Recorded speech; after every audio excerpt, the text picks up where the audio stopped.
MXUX. We got in this video news from Taiwan about Foxconn's Q3 call. U.S. lawmakers visiting Taiwan. Activity in Ohio at the Lordstown plant. And EV campgrounds are now a thing. Let's go on to the video. This is MXUX. I'm just going through this article here. This is from the Taiwan News. And this is about Foxconn's Q3 earnings call. Blueprint for EV business around the world. What's in the headline? Endurance pickup truck to enter U.S. market next year. Okay. Now they got electric buses hitting the road in Taiwan. That's locally, but the second headline, endurance pickup truck. This is a big deal to this company. During an earnings call on November 12th, this is recent. The date of this is 11/25. And I just mentioned, so I'm not going to go over all of this. Thailand, China, Indonesia, Mexico, they're all getting factories and other interests from Foxconn. But here's the one. Lordstown. Here's the holdup in Lordstown. They're going to be, as I said in my last video, the Committee on Foreign Investment in the United States, Cifus, is going to review this sale in April. That is the holdup. Of course, we're not hearing any of this in the United States because the SEC and the DOJ is on the neck of Lordstown. They can't talk. The press is not covering Lordstown. But, you know, the Taiwan News is. Anyway, that's the big news there. April. Okay, so that's the holdup on the contract. Expects to start producing Endurance by the latter half of the year. So, what is that? July onward. I thought that was pretty interesting. Additionally, Foxconn. Let's go down here. It says. Foxconn chair says during the earnings call, the group continues to work with American EV startup Fisker. Since the company's factory has finished construction, the collaborative timeline may move ahead. So, the company's factory, could that be the Lordstown plant? We don't know. And also down here, very likely to begin joining hands with traditional automotive companies. I think this is going to be Toyota. Anyway, I thought that was very interesting, the emphasis that they've put on the Endurance and the Lordstown all the way over in Taiwan. Of course, American press isn't covering it, but, Foxconn, this just goes to show you, here we have our timeline confirmed, and these guys are serious, and we are waiting for that American investment review. On with the topic. Okay, the second item here, again, from the Taiwan News, and this is 11/10, recent. Identities of U.S. congressmen on surprise visit to Taiwan revealed. And here's a list of congressmen that have visited, and this was just in the last week or so. And just going through here, according to local media, the delegation includes 6 U.S. legislators comprised of 4 senators and 2 members of the House of Representatives. And these are U.S. government officials visiting Taiwan. And there's some more names and so forth here. This is the second visit to Taiwan by standing members of Congress, with the previous trip taking place June 6th. In April, a former Secretary of State Richard Armitage and Jane Seabird made an unofficial visit to Taiwan at the request of President Joe Biden. Just trying to make a point here that we have a lot of political support for Taiwan in America, and I think this bodes well for the Cifus approval of the Lordstown deal. And also on the downside, all of these congressmen and senators are going to have to answer why they allowed this deal to fail, and the the bad outcome that's going to be for Lordstown Motors and jobs in the area. So I think the odds of the Cifus evaluation being approved are much better than 50%.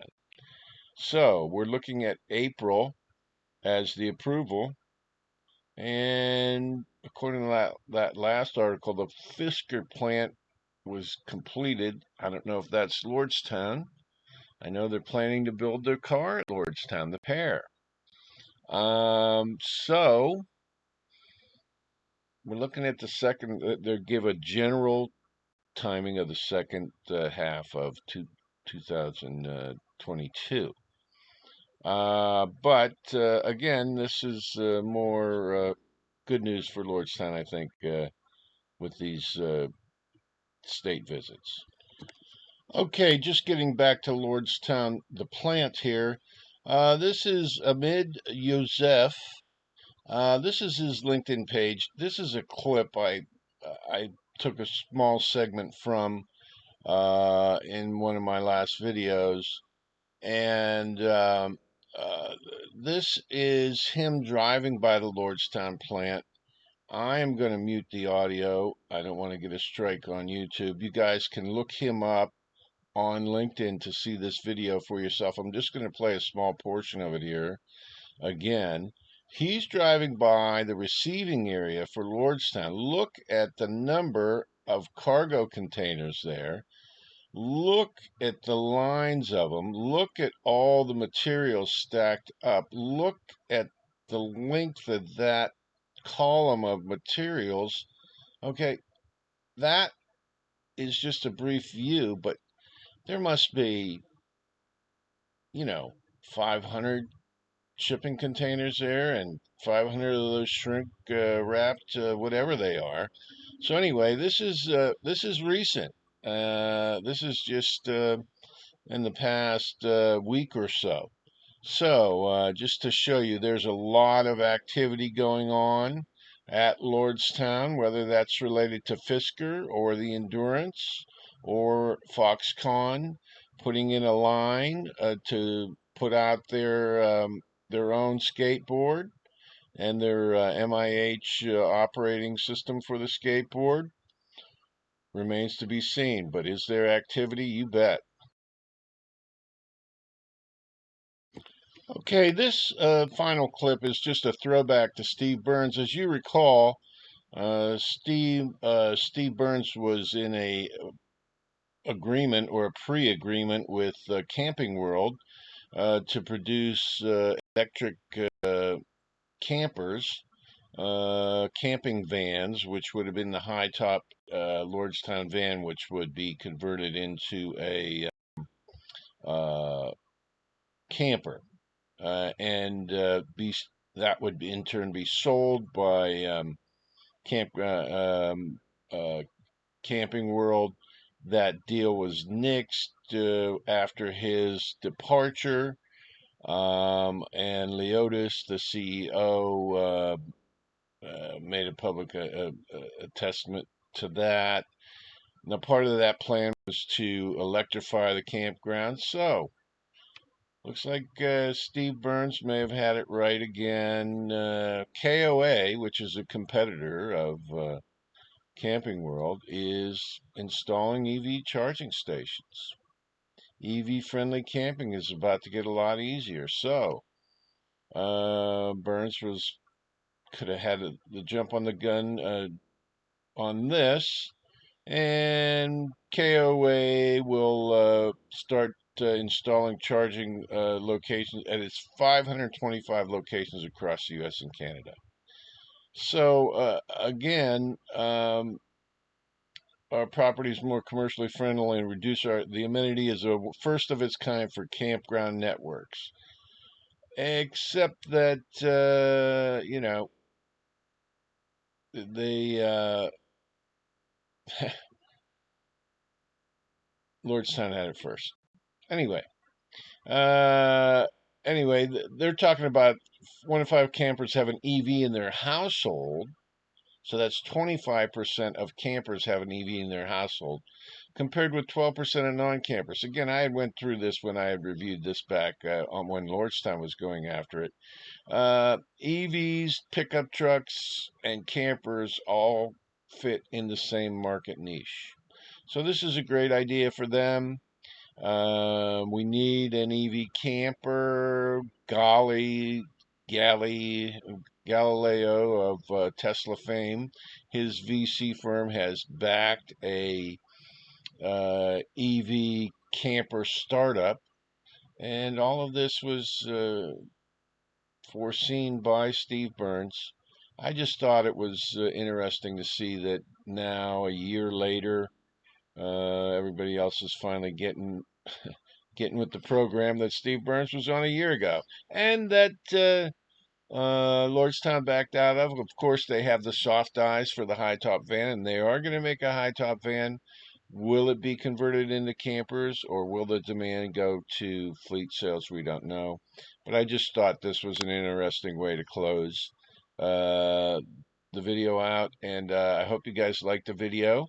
Subscribe, and if you view my last couple videos, you can get an understanding of what this trade, this verification of this contract is.